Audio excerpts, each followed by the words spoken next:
Ushiromiya family conference was held once every year on the first weekend of October. If a normal family were to hold a so-called family conference, you'd expect it to be nothing more than a reunion of rarely seen relatives who greet each other around buckets of sushi or something. However, part of the family's great fortune had been lent out to grandfather's children, and no one in this family was considered an adult until they had met with success in business. So this meeting literally was a conference. How much of the fortune was invested? What sort of business was conducted? How much profit was earned?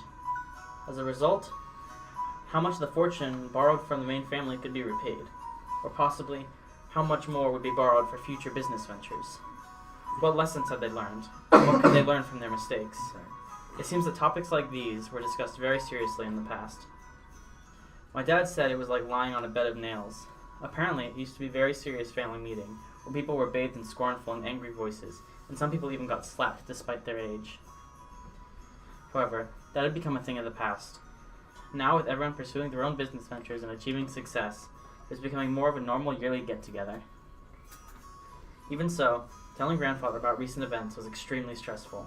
So while it was nothing more than a simple get-together for us grandchildren, it was still a real stomachache for our parents.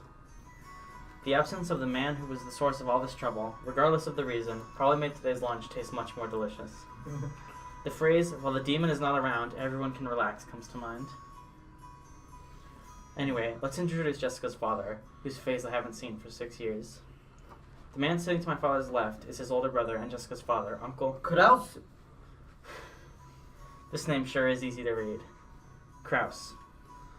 Now that we've gotten used to this weird string of weird names, our perspective is totally skewed. So Kraus doesn't actually seem that bad. It even starts to sound kind of cool.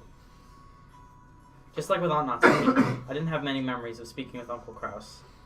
He had never been one to chat with children, and I felt like he was always talking with the adults, just like Aunt Natsuki.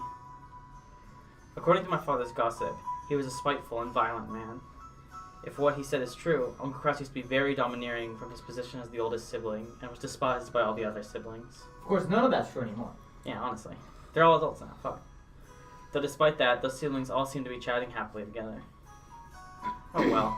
Even if the relationship was bad when they were children, sometimes when people grow up and live apart from each other, their relationships change. That's probably what this was. After all, they all had children of about the same age. By sharing the same family environment, they probably profited by exchanging opinions. Maybe because of that, a short while ago the circle of parents began to discuss the exams Jessica and I would be taking. Jessica, in order to escape questions about exams from my father on her left, purposefully faced right while firing off a rapid series of comments, not giving him any chance to get a word in. Moving on, let's look at the end opposite from Kraus and the others. In the very last seat at the table, an old gentleman with a sturdy physique sat facing Kirie-san. This was my first time meeting him. I had only just been introduced to him, but it seems he's grandfather's personal doctor, a man called Nanjo. I heard he used to own a huge clinic on the nearby island on Nijima, but he turned it over to his son and began living a life of leisure in his old age. He had known grandfather since the very beginning, when the mansion was first constructed on this island, and had built up a relationship over several decades. I thought at first the two of them might have gotten to know each other through grandfather's suspicious hobbies, but it seems he was actually grandfather's chess partner. I see. That kind of hobby seems very like our grandfather, but with his love of all things Western. Nanjo's probably the only person who could enter Rokkenjima despite being neither a family member nor a servant. He looked like a calm old gentleman as he listened to the discussion between Kyrie and the other women who sat near him. Considering how long he stayed by the side of our short-tempered grandfather, his generous heart was probably nothing to laugh at. Still, even if he was a family doctor, having anyone outside the Ushiromiya family attend the family conference was a little odd. It made me think that grandfather's condition might have worsened so much it'd be a major topic of discussion at today's family conference. I'm out of breath. Are you ready? Yeah, I don't know why. Yeah. After all, George said something like that just a second ago. Something about how we've been getting continuous reports since around last year that grandfather didn't have long to live. It's nasty to think about it, but consider how rich grandfather is. At the time of his death, his wealth will suddenly be released, probably along with a fair share of our parents' stomach acid, and it'll lead to ulcers for everyone. After all, this sort of thing just gets messier when there's more wealth to be divided. There's a good chance they'll be talking about stuff like that at the family conference. Still, it's not like it's got anything to do with us kids. Finally, even though he hasn't shown up, let me introduce our grandfather. The person who should be sitting in that incipient chair is Ushiromi Akinzo. It really sucks. Everyone else in the family has these weird names, but he's got this perfectly normal one himself. If only his name were written Kinzo, but he let us call him Goldsmith or something, I'd totally freak out. As you can probably guess by now, he's a frightening person with an extremely short temper. I'm one of his grandchildren, not a son, and I haven't seen him since elementary school. Thanks to that, I have no memory of being beaten myself, but our parents were apparently raised with an iron fist. That earlier conversation between my dad and Uncle Kraus about who should go convince grandfather to come down seems pretty darn funny once you know their background. I guess. You can't really tell grandfather's story without covering that pivotal event back before the Showa era, 1926 to 1989. Until the Meiji, 1868 till 1912, and the Taisho, 1912 to 1926 eras, the Yoshiromiya family was great and prosperous. They owned several spinning mills, making them rich enough to just double over it, laughing every day as the money kept rolling in. Incidentally, grandfather was a member of a branch family and had pretty much nothing to do with the main family. Not only was he way down the list of people who could inherit the headship, but he had hardly any contact with the glamorous main family.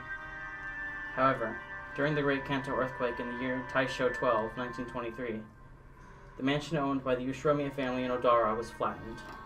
The spinning mills in Tokyo were all burned down in a huge fire, and the Ushiromiya family lost most of its wealth and family members in an instant. So once they started trying to figure out who the successor to the Ushiromiya family should be, they apparently found no one remaining except Kinzo and his branch family. In Kinzo's later reminiscences, he referred to this as good fortune so great it overturned fate. Fucking poet, by the way. With that, grandfather's boring everyday life did a 180. He was entrusted with reviving the dying Ushiromiya family, which had lost nearly all of its wealth.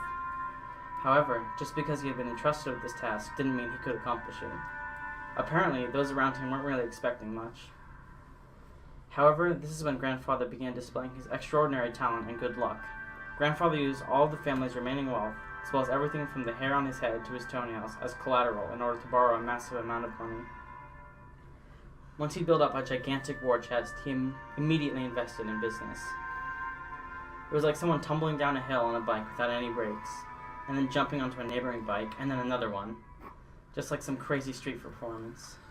I'll bet everyone thought grandfather had no business ability whatsoever.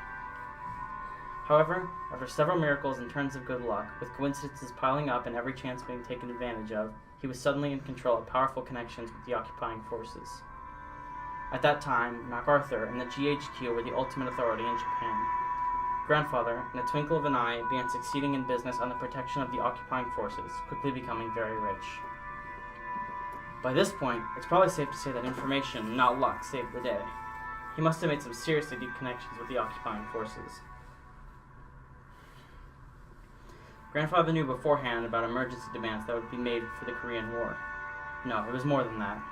He must have predicted those emergency demands from the very beginning when he started investing his money. The history books made it sound like all of Japan made a large profit off the emergency demands during the Korean War, but that isn't actually true. Only a very limited number of the super rich played the money game and made an easy profit. Most of the citizens remained poor. In other words, grandfather was a member of this extremely lucky group of winners. I need water. Excuse me.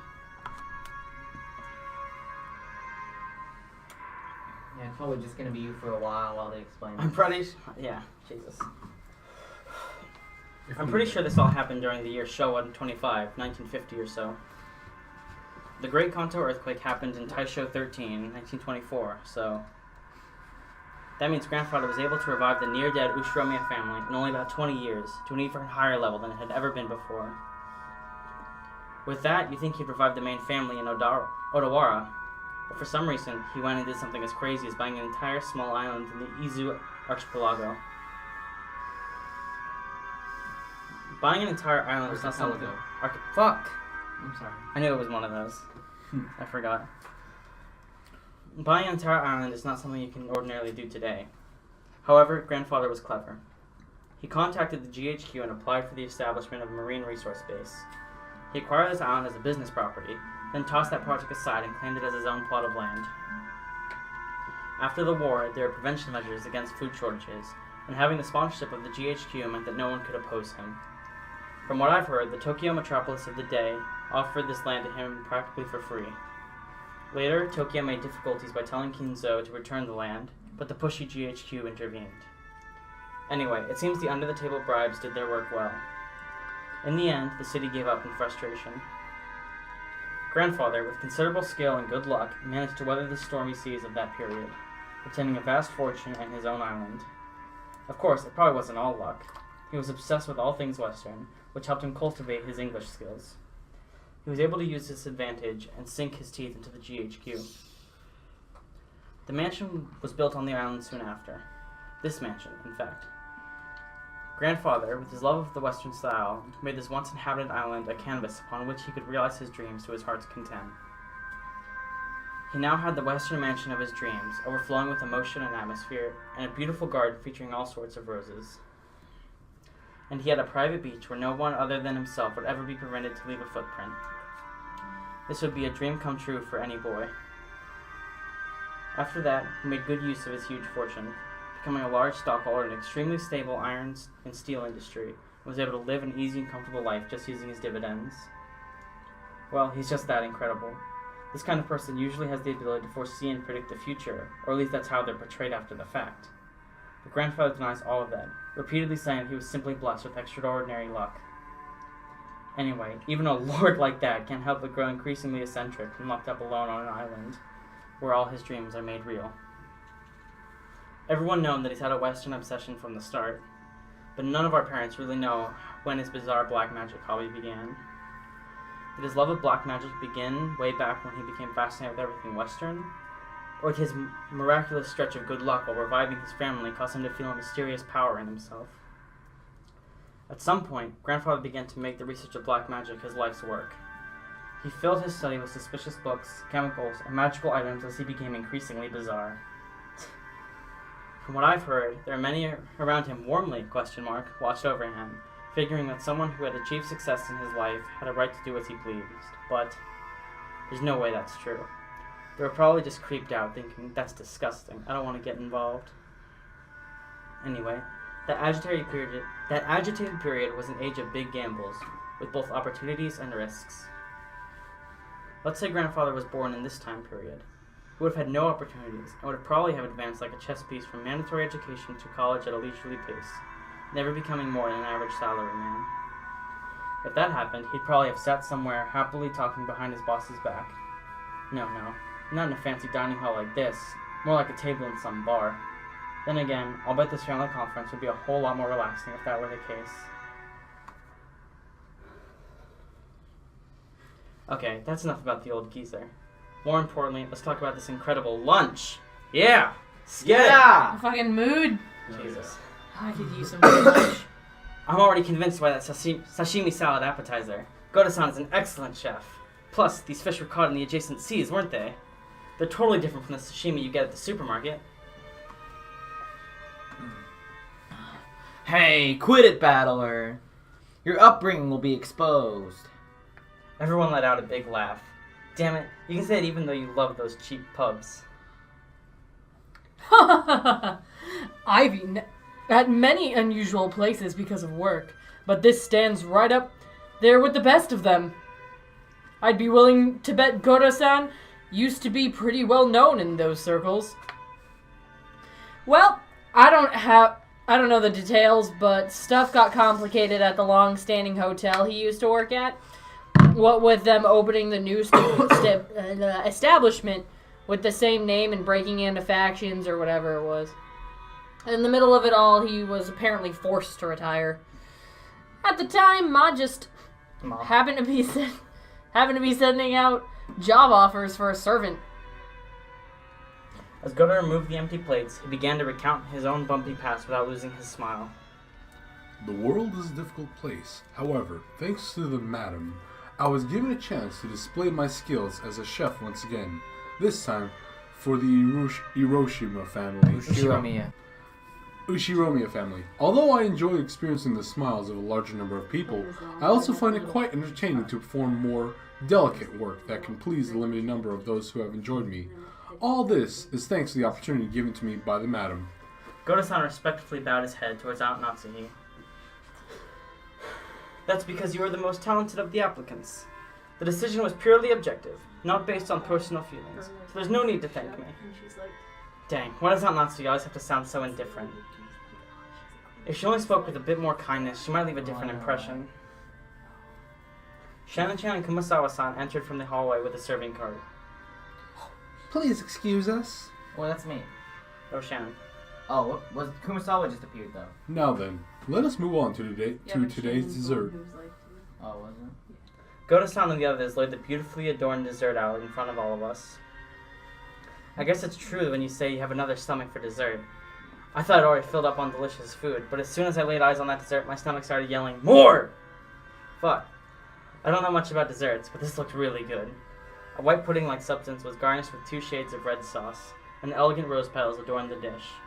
Normally, during a high-class meal like this, you're supposed to wait for the chef to extol the virtues of this particular meal before eating. However, Maria was completely indifferent to strict rules like that, so she got excited by this beautiful and delicious-looking dessert, jumping into the fray as soon as it was placed before her. Aunt Rosa scolded her, calling it bad manners, but George responded by saying, Now, it's okay. "Ooh! This part's sour! This part's sour! Battler, this one's no good! Ooh!" Maria exclaimed as she sampled the 2 colored sauces. That's What? no good. That shit. What, some are good and some bad? Okay, I'll give it a go. Apparently, one sauce was sweet and the other sour. Despite it being bad manners, I also stuck my little finger in and licked it. Whoa, one of the sauces was sour enough to make you pucker up. If it were yellow, I'd have suspected lemon, but I couldn't have guessed what kind of sourness would be red. I decided to ask Shannon, who was putting away the serving cart behind us. Don't do it. Shannon-chan, what kind of sauce is this sour stuff? Shannon-chan hesitated. Maybe her job was just to set the table, so she doesn't really know. Still, even considering that, she seemed pretty stressed. Battler, you fuck. Maybe I shouldn't have asked. Yeah. Or did they use some ingredient that we'd better off not knowing about? While Aunt Natsuhi made a gesture that seemed to indicate an oncoming headache, Kumasawa-san, who was setting the table on the opposite seat, began to chuckle. What do you think we make it out of? Oh, it'll shock you.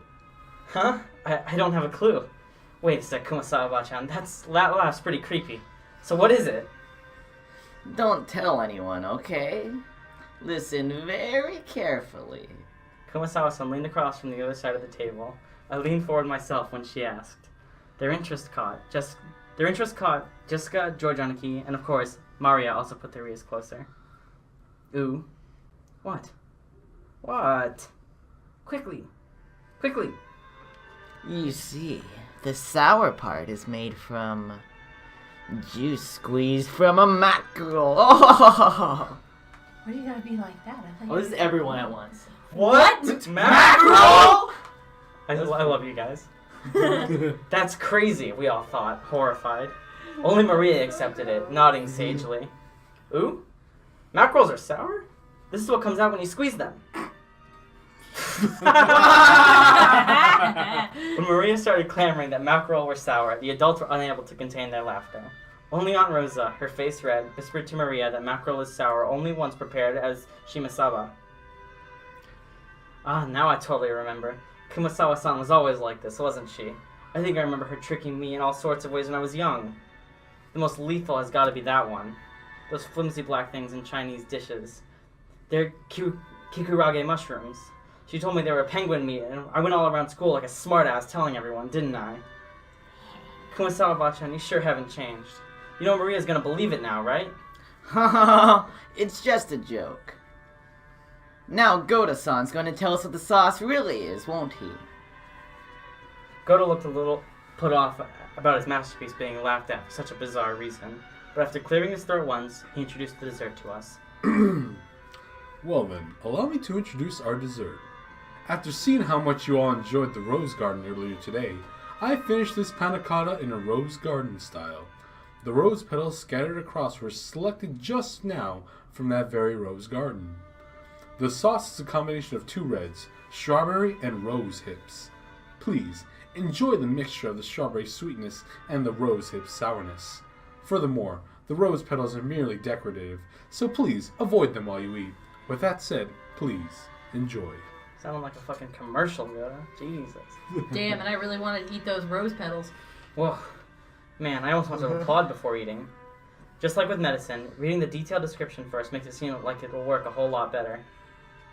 As Goto-san elaborated on the details of this dessert, it started to feel even more appetizing. Seriously, should you call him subtle or just talented?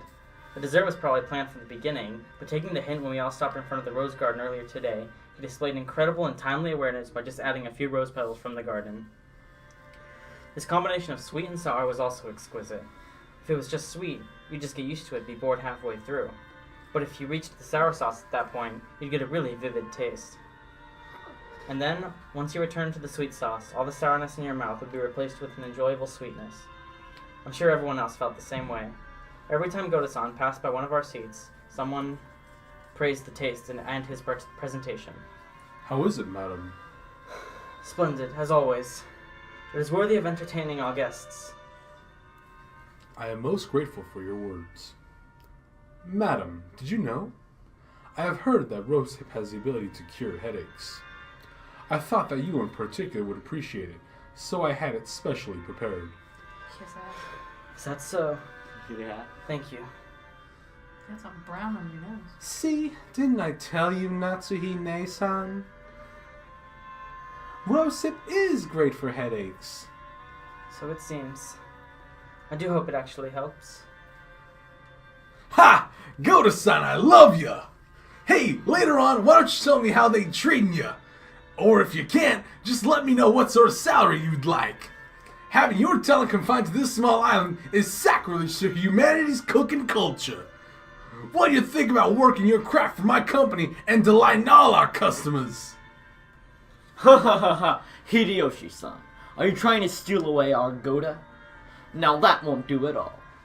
We'd better start treating Goda better or he'll get snatched up. Yeah, you really should. If you don't, someone's gonna grab him. And you'll be stuck with 3 meals of Kumasawa-styled mackerel cooking a day, won't you? Ha ha ha ha ha. That's harsh. It seems someone's holding a grudge against me.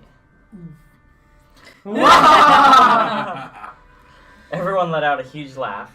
According to Jessica, Kumasawa-san's mackerel jokes were a running gag that our parents had long since gotten used to. Kumasawa-san often claimed that mackerels had precious nutritional value, which could slow aging. Make people smarter and more. Supposedly, while it couldn't stop the outward signs of aging, it helped prevent it on the inside. Since she was still spirited enough to tell these kinds of jokes at her age, there must be something to that theory. Ha ha ha ha ha. In that case, if you'll excuse me, prepare yourself for tonight's dinner. I'll be cooking plenty of mackerel dishes for you all, so you'd better look forward to it. Wahahaha! We sure will. Can't wait to get all puckered up from tonight's shimesaba. That sounds wonderful. I wonder if they'll be serving any good Japanese sake. Oh, we certainly will. Haven't you heard of Rokenjima's famous mackerel shochu?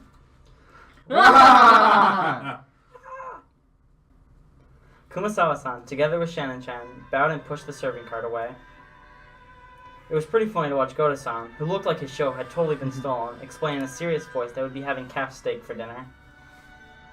Fuck, I want steak, actually. Kumasawa-san? Thanks for doing that back there. As she faced the serving cart, Shannon bowed her head very deeply. I haven't done anything that requires thanks. Kumasawa-san may have played dumb, but she had obviously understood and saved Shannon in the nick of time. Back when Bowler had asked her about the dessert, Shannon had unfortunately hesitated. There may have been several ways to dodge the question, but all of them would have required some quick wits. Shannon, who hesitated when hard-pressed for a response, was always suffering because of this small weakness.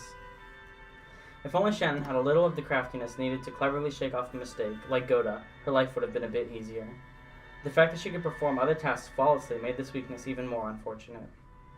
However, there were some who understood Shannon's honest nature, her inability to gloss over a mistake, and draw attention away from it. That's why Kumasawa had smoothly come to her rescue. I just heard from Genji-san that there will be a change in the afternoon shifts. I believe you were given a break until this evening. Ha ha ha ha. I'm jealous. Huh? Oh, sorry, I haven't checked the shift chart yet. Ah, yes. I was thinking I might start cooking some mackerel in the oven. If you don't mind, I would be happy if you would help out a bit before your break. Ah, yes. I would be delighted to help. To Shin, Kumasawa was like a mother among the servants.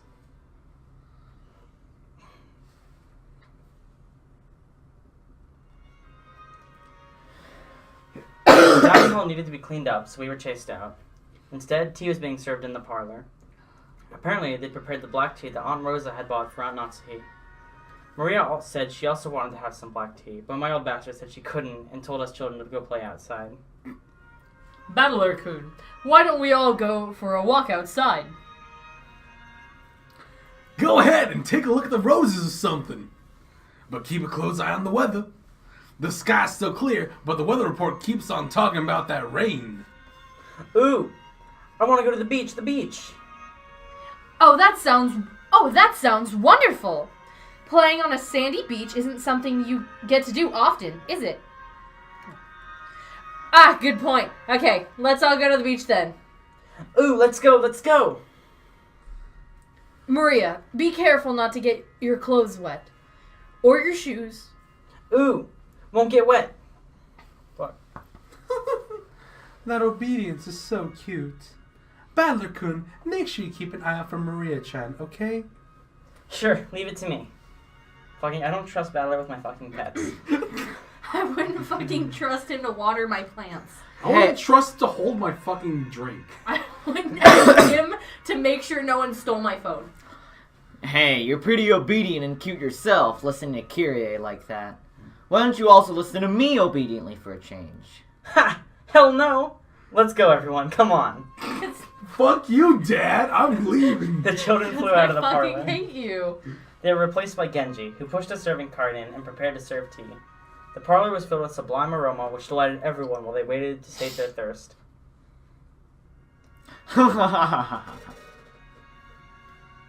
Rudolph's family certainly seems close. It's a wonderful thing. Quit it. We're no match for your family, Aniki. That's true. You've raised Jessica-chan to be so adorable. I imagine that's yet another fruit of your talents at education and training, Natsuhini-san. Thank you. Natsuhi answered coldly. Wait, are you narrating now? Yeah. I guess so, Yeah, yeah. yes. Natsuhi answered coldly. The conversation broke off then, and the parlor fell silent. Maybe Hideyoshi couldn't bear the silence because he broke it himself with an exaggerated gesture. Still, they sure do grow fast. And I thought they'd be kids forever, but they start getting huge all of a sudden, and then they're adults like us. Battler-kun looks like a completely different person now. His body has grown much bigger, but he's still just a kid. Though you could say the same about my husband. Oof. It's not a good thing to say about your husband, actually. I wonder where the border between child and adult is. I still don't feel as though I've grown up. Isn't that pitiful? Suck my cock. That's not something the mother of a child should say. Suck my fat rod. That's alright. We're not children anymore. We're all adults now. So I wish we could talk together on an intellectual level rather than an emotional one, even though I apparently can't say level. When Ava smiled with sharp sarcasm, everyone seemed to get more tense. I felt as though that pleasant tea aroma had been tossed out the window. Since long ago, we've always endeavored to engage in intellectual conversations. It seems your sarcasm occasionally misses its mark. Just as it always has. But only occasionally, though. Oh, what? Okay. Oh, what is it you've always endeavored to do? My. I wish I could wrap those words around and send them to this room a few decades ago. Right, Rosa? Rosa gave a vague smile. She knew that whether she agreed or disagreed, she'd earned the displeasure of one of her siblings. It was a bit of worldly wisdom that had been essential for someone growing up as the youngest sibling. Quit it, Aniki. We'd better get started on our main topic while the brats aren't around. Let us make that our intellectual discussion. As Rudolph glanced over the faces of all present, some let out a slight sigh, and some let a small look of resignation cross their face. They were approaching their unavoidable true agenda. Last year, his life expectancy was estimated at about 3 months, which I guess means he's got negative 9 months left now. Should we take that to mean it might suddenly happen at any time? The family head is still alive and well. The fact that you bring up such an inappropriate topic under the light of day makes me doubt your sanity, Rudolph-san. Still, Natsuhi-san, this is the sort of thing you can't pull off until after something happens. He's still healthy now, which makes this the perfect time to talk about this while we still got time to plan. It's just a bit of financial etiquette, you might say. It seems father is the focus of everyone's concern. Dr. Nanjo, could we hear the details from you? That appears to be what everyone else is waiting for, after all. Nanjo, who'd been standing by the window and staring out at the rose garden, let out a single cough when he realized that he was being called. Dr. Nanjo, how is father's condition? Well, to begin, allow me to start with a revision, since my estimate last year that he had only 3 months left was not borne out. Rosa? No need explain. You're saying the measuring remaining life is only a prediction, not a promise, right? That is correct. Because of that, while I accept everyone's repeated questions, I can by no means confirm when he will pass away. A human's life is supported by their body and their mind. If the body is weak, the situation becomes more dangerous, but if the mind is strong enough to compensate for that weakness, the effects of one's condition can sometimes remain in a subdued state. So you're saying that even if his body is weak, his mind is still firm and spirited? Kyrie, sorry, but please stay quiet for a bit. I'm sorry. That is correct. Kinzo-san's body is being overwhelmed by the demon of ill health. This will hold especially true as long as he continues to partake in such strong alcohol. So he's in a crisis now because he drinks. And maybe he's lived this long because he drinks. There's Dad for you, the heavy drinker. Well then, Doctor, I know you can't give anything more than a prediction. But what do you think about Father's chances of living until this day next year? That's quite a rude question to ask about the family head. Natsuhi jumped on Ava, not even bothering to hide her astonished expression. Ava stared back daringly, but Hideyoshi realized what was going on and tried to smooth things over with a forced smile. Natsuhi-san, forgive her. Ava, choose your words a bit more carefully, okay? I'm sorry. I was just so concerned about Father's condition. Is that so? I hadn't realized. Dr. Nanjo, please tell us. For the sake of the beautiful love of a daughter, worried about her father's lifespan. Cross laughed sarcastically, and Ava, smiling sweetly, returned an identical chuckle. You ask whether he will still be healthy next year. But as a doctor, it is very hard to say.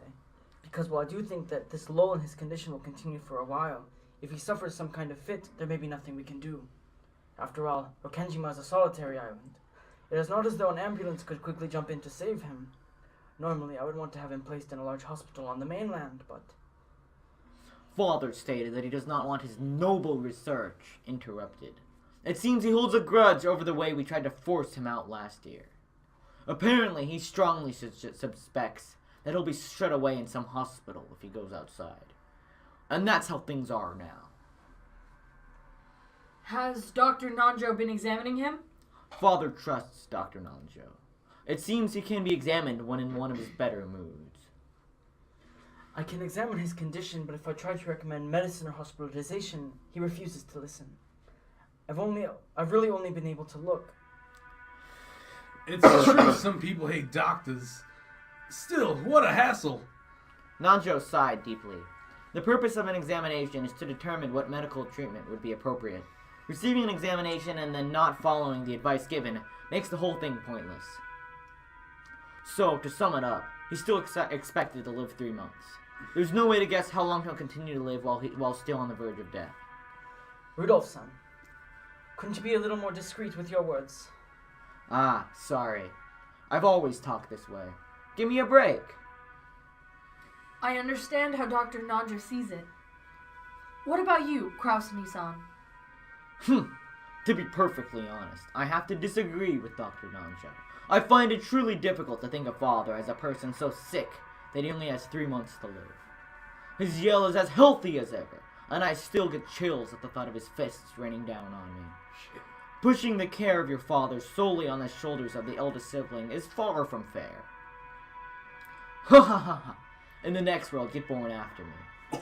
Oh shit! That was such a mic drop. What the fuck? Next world, get fucking born later, bitch. Suck my cock. Okay, let's get back on track. So, in the opinion of our impartial and neutral doctor, it wouldn't be odd for him to go anytime. No offense to you, Aniki, but I'd rather trust the opinion of an expert in his field. Which means it's definitely not too early to start talking about Dad's assets. Father's personal funds probably reach as high as several 10 billion yen, right? But it's not as though that's all neatly gathered as ready cash. It's not as simple as simply cutting a birthday cake with a knife. That's an interesting way to put it. That's right, you sometimes get strawberries or chocolates on top of the cake, making it hard to cleanly cut it into equal parts. Given that, don't you think it's important to discuss beforehand how best to stick the knife in? I love this. Damn. I cannot understand how you can all openly discuss this as though the family head is dead, even though he's still alive. Come on now, don't you see how important this is? After all, when the time comes, the inheritance of his fortune must be carried out immediately, right? Moreover, the glorious Ushiromiya house's wealth is vast. Don't you understand that careful discussion is necessary beforehand? That's a huge difference between this family's resources and your family's wealth. How rude. My birth family has nothing to do with this. It's an in-character stutter. That's fair. Natsuhi responded indignantly, though in a low voice, and the already dark atmosphere grew even more hostile. Give it a rest, Ava. You're gonna say that a lot, by the way. That's like his catchphrase. Give it a rest, Ava. Natsuhi-san, forgive us. Pardon her rudeness. Hideyoshi tried to smooth things over by glancing at both with a forced smile, but it only resulted in making the hostility between Ava and Natsuhi even more intense. It seems I'll just get in the way if I stay any longer. Please, excuse me. Goodbye, Nanjo. He literally was like, just fucking Scotty beamed him the fuck out. Like, leaves. Nanjo rose from his seat and exited the parlor. To an outsider, it may have seemed like a normal act of courtesy, but his back was watched by several glances envious of his ability to escape. After the doctor had exited and his footsteps had disappeared into the distance, Kraus recrossed his legs. In other words, this is what you all would like to say. Father's remaining life is short. You want to quickly enter into a practical conference concerning the distribution of the inheritance. Why are you all so eager, I wonder? Certainly, as you say, estimating and distributing the Ushiromiya family's wealth is no simple task. In that case, shouldn't we make careful and deliberate calculations? It seems to me that you are all impatient to split up the cake tonight. Isn't that true, Rosa? What reason is there to be hasty? We aren't being hasty. However, we need to have an agreement between the siblings. It doesn't matter when we do that. But if the day Father's condition worsens is approaching, discussing the matter beforehand hardly seems harsh to me. Hasty. Hasty to me. Rosa shot a glance at Ava and Rudolph. As the youngest sibling in the family, it was hard for her to be cross-examined by the eldest. Oh, is that your true opinion? I didn't expect that the most honest and pure-hearted of the siblings would say something like that. I wonder if those two told you to say it. Quit it, Aniki. Rose is one of Dad's kids, too. She's got as much right to his inheritance as the rest of us. It's only natural that she'd be interested. After all, Dad'll definitely die, and that's not something that'll happen in the distant future. On the contrary, Aniki, you're way too relaxed. It almost seems like you'd like nothing better than to turn the discussion away from the inheritance issue. What do you mean by that? Are you trying to accuse my husband of something? Calm down, Natsuhi-san. Listen to what we have to say. Nissan, I hear the times have been extremely good lately. Yes, since last year, we've been in an unprecedented boom, and the yen keeps on rising. It seems that it's no longer a dream that the dollar will reach 100 yen. Also, the ruling party says that it'll establish health resort maintenance law by next year. At this moment, resort development companies across Japan are running about, trying to gather as much funding as they can. You certainly seem to know a lot about it. Japan is about to experience an unprecedented boom. It'll be a repeat of the Korean War demands, the time during which father revived the Ushiramiya family. The people of Japan have been working like mad, achieving vast economic growth, and becoming the most well-off people in the world, reaching the height of our prosperity. We've reached an era where private spending is vast, which means easy money for institutions that can capitalize on that fact. The three kinds of electrical appliances no longer represent the people's needs. The people need ski resorts, golf courses, public pools, resort hotels, and theme parks. Have you gone to Disneyland, which opened just a few years ago? Not to be confused. What an excellent theme park. It's a place where even an adult can be a kid and have fun with his family. Not that I've been there.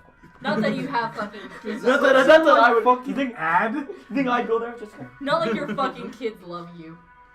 No longer do we count our sole virtue to be selfless devotion while failing to care for our families. You know, I care for my family. Jessica probably dipped and got like fucking returned by park services. We have become the most prosperous people in the world, and now we can finally enjoy the benefits. Kraus-san, your foresight's nothing to sneeze at. When I heard that sort of thing several years ago, I thought it was crazy. But when I heard about the G5 Nations Plaza Accord, that all changed. The yen shot up, and I'll bet the price of land skyrockets soon too. It won't be long before Japan becomes the economic center of the world. You've got a great sense of direction from the world's moving, Kraus-san. At least there can be no debate about that. I feel the same as Hideyoshi-san. Aniki, you can read into the next decade of history. I'll bet you got that keen sense from Dad, and it's incredible. However, unlike Dad, the timing of your predictions has been a bit off sometimes, right? Nissan, you've been starting resort projects everywhere, convinced that Japan will soon see a boom, but almost all of them continue to fail. While I'm sure that the era you predicted will soon arrive, it seems you misread the timing of that boom. You were too early. You then panicked and tried to sell everything off, which only opened the wound even further. If your nose was really so reliable, then there should be no reason for you to sell off your property. Is this proof that you mistrust your own ability? How rude. Are you trying to insult my husband? Yes. Natsu's forehead creased as she rose from the sofa. Ava, paying this no heed, stared at Kraus with a confident smile. Being swerved. Kraus, who also maintained his confident appearance, told Natsu to sit down. Sit down. Please stop, Natsu. Ava's always been incapable of talking any other way. Calm down a little, or your headache will get worse. There's proof of your lack of talent right next to us. After all, Nissan, weren't you all excited about turning this island into a resort? You build a wonderful resort hotel and a beautiful maintained garden. I'm just an amateur and don't pretend to understand. But you must have seen a significant amount of money for that, right? And what is that to you? My husband's business is none of yours. Actually, that's not true, Natsuhi-san. Rokenjima doesn't belong to Aniki. It belongs to Dad. Of course, the hotel does belong to Aniki, right? In fact, we'd be more than willing to pay lodging fees for tonight. What do you think, Rosa? Well, if what I have on hand will suffice. If I can make it into a resort, this island's financial worth will rise. It is true that expenses have piled up, but we can expect a large harvest in the future. When that happens, all of you stand to profit as well, do you not? I understand that. If the value of this island rises, that'll increase our portions when we distribute the inheritance. Of course, I wouldn't ask you to divide the island and the mansion into 4 equal parts. We can just resolve the matter with money equal to the value of the property. If you understand that much, what about my business makes you so dissatisfied? We aren't dissatisfied, we're uneasy. In the first place, Aniki, when do you plan to open that hotel? Left this way, you won't get anything out of it except our grubby handprints, right? That's right. It's an important tool for your business, isn't it? Surely you can't keep it locked up until the moment you open it. Buildings go bad if you don't use them and air them out every once in a while. Even so, it's a bit extravagant for a guest house that we only use once a year. Right, Rosa? That's right. Considering how wonderful it is, I'm sure it will become quite popular once you open it.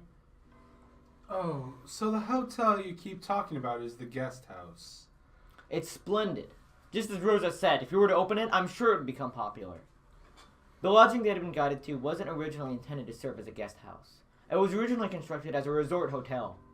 However, even though it was built 2 years previously, there was still absolutely no prospect of it opening. Nissan, it's just like all of your enterprises. Your attention and your planning are both fabulous. Then it always becomes unmaintainable partway through and ends before you have a chance to earn any profit. You were brilliant when you saw that using this island only as a place to live was a waste. I think it was a pretty good plan to turn into a resort that could use the prospect of marine sports, fishing, honeymoons, and the like to attract customers. If I were the oldest son, I'm sure I'd have strained my brain looking for a way to make a profit off this island. But 2 full years have passed since you finished building, right? After 2 years, you still haven't had the opportunity to open it. Where's the managing company you entrusted it to? Impertinence! That is not my husband's fault. There has just been some trouble with the company that my husband contracted with. No matter how you look at it, we are victims here. And yet, the rumors we've heard about this company you hired haven't been good at all. Let's be clear about this, dear. She's whipping out the fucking deer on him. Fuck. Did you really think we wouldn't hear about how lack of payment, embezzlement, and other issues led to the project's disintegration mid-flight? We even have evidence. I don't know what kind of evidence you think you found, but it's all baseless. As new members in the tourism industry, it's necessary for us to lay the groundwork for various people. It is also important to investigate the trustworthiness of our partners. It's merely taken us some time to meet at that goal. I'll admit that, in my rashness, the hotel was completed too early. However, it's not as though we're paying maintenance costs. It's a foundation that will eventually become immensely significant. Liar. I bet you want to liquidate it but can't. After all, there's no reason for anyone to buy such an extravagant hotel on an isolated, empty island without any established sightseeing routes. And anyway, what about all the loans you made for this project? Even if you aren't incurring maintenance costs, the borrowed money that you can't return just keeps growing. Sorry, Kraus Nissan, but I've investigated the development plan for this island a bit. To be honest, I haven't heard anything good either. Hideyoshi-san, I can see how you might be left with that impression by looking only at the current financial situation. However, this is a forward-looking investment. I have no choice but to admit that my prediction was mistaken, and that up until now, several liabilities have been corrected. However, the times have finally caught up with me. I will soon regain everything that I have lost up to this point. No, actually, all of the investments I've made until now will finally return to my possession. That's right, just like throwing away a small fry to catch a salmon, they will come back even bigger than before. I'll accept that.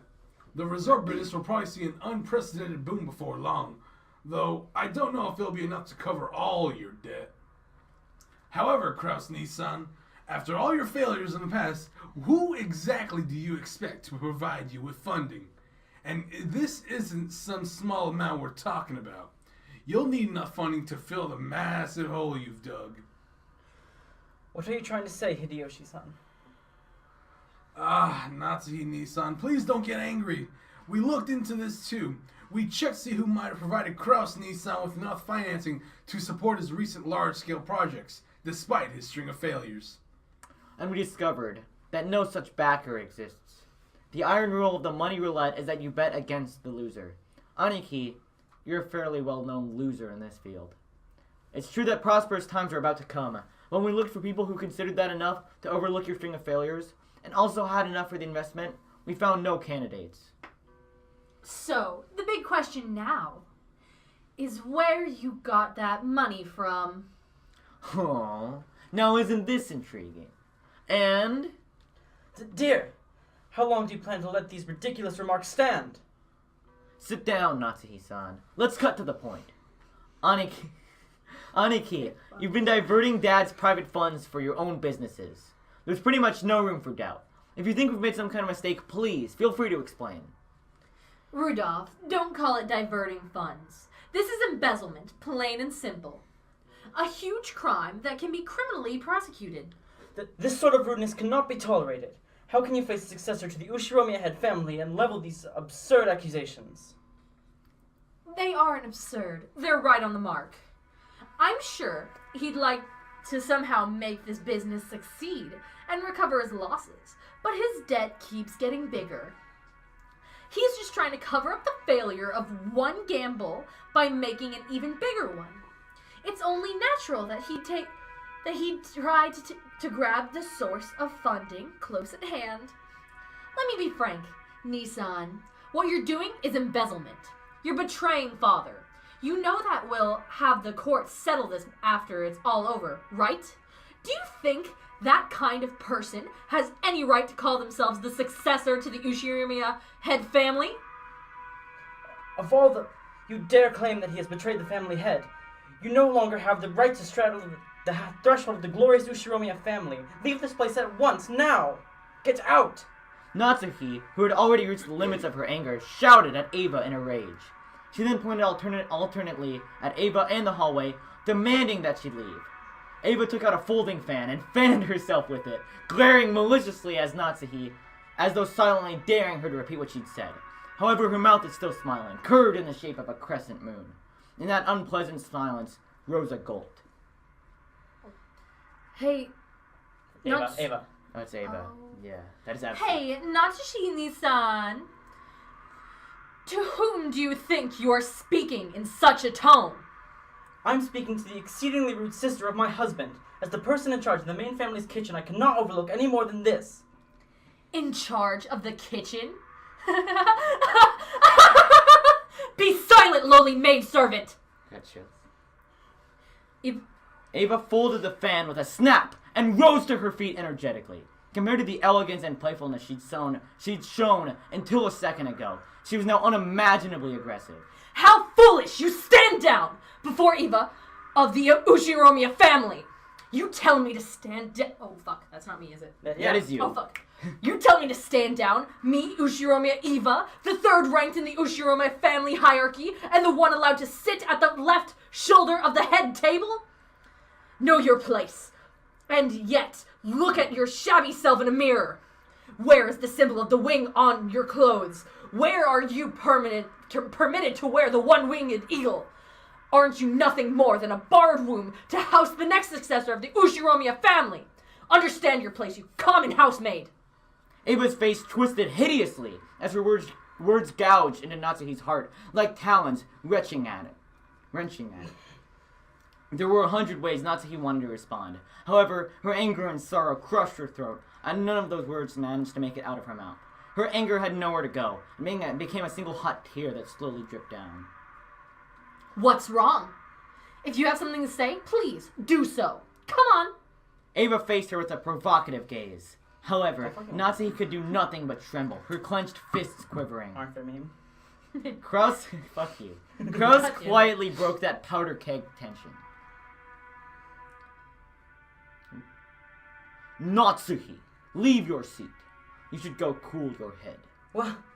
Natsuhi, resenting the fact that her husband had not come to her aid, shifted the focus of her attack. Dear, don't you understand what they're saying about you?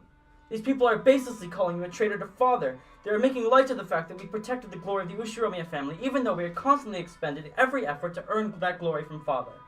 They are trampling all of that underfoot with their hateful rambling, and you don't even try to fight back. Why? I'm only standing up for us because you won't, but you've been putting the entire burden on me for some time now. And now you tell me to go cool my head? It's always me. Even though I've always considered this family's affairs so seriously, you've... Fuck, that was not Natsuhi at all, screaming. Natsuhi was already unable to hide her tears. She flew from the room in that state. After that, all that remained was a somewhat embarrassed mood about the parlor. When the sound of footsteps grew distant and silence returned, Crouch shrugged his shoulders slightly.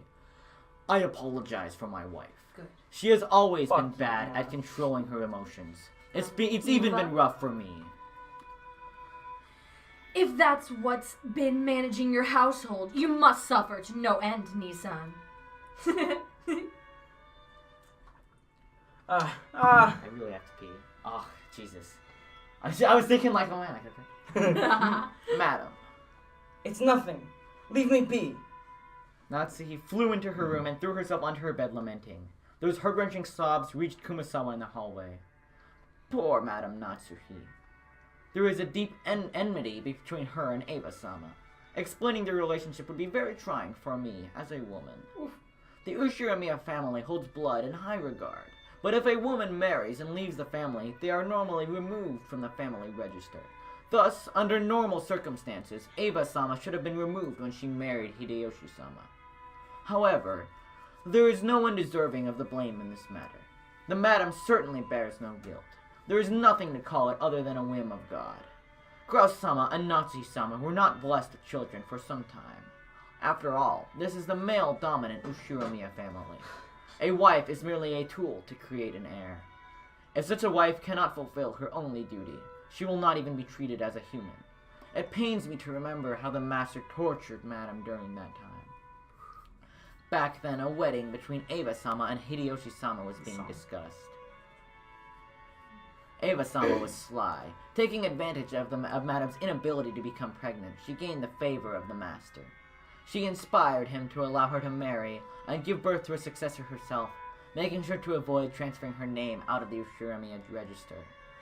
There was a vast difference in the Ushiramiya hierarchy between Madam, who married into the Ushiramiya family and was treated like an outsider, and Eva-sama, who was related to the family by blood, and whose husband took on the Ushiramiya name. Furthermore, Eva-sama actually gave birth first, and to a boy. As for how much weaker Madam's position was than Eva-sama's, well, I believe you could see for yourself. I'm sure Madam is tormented by the thought that, if only she had gotten pregnant earlier, the master wouldn't have accepted Eva-sama's request to keep her last name after marriage, and Eva-sama wouldn't have been permitted to act as arrogantly as she did today. However, that was not Madam's fault. All of the blame lies with God's whims and the stork that delivered Jessica late. Even so, Madam won't allow herself to see things this way. She probably can't help but cry bitter tears at a woman, at her inability to carry out the duties expected of a wife. Ah, how sad. I cannot do anything except watch over her from the shadows. That's Kumasawa. That is Kumasawa. Is this Dan? Okay. Okay. Holy shit. I really need to pee. Why is Ava so fucking evil? Fuck Ayla you, is a I'm fucking fantastic. villain. I feel That was great. excellent. I feel so good. Okay, I clock love 1:30. screaming.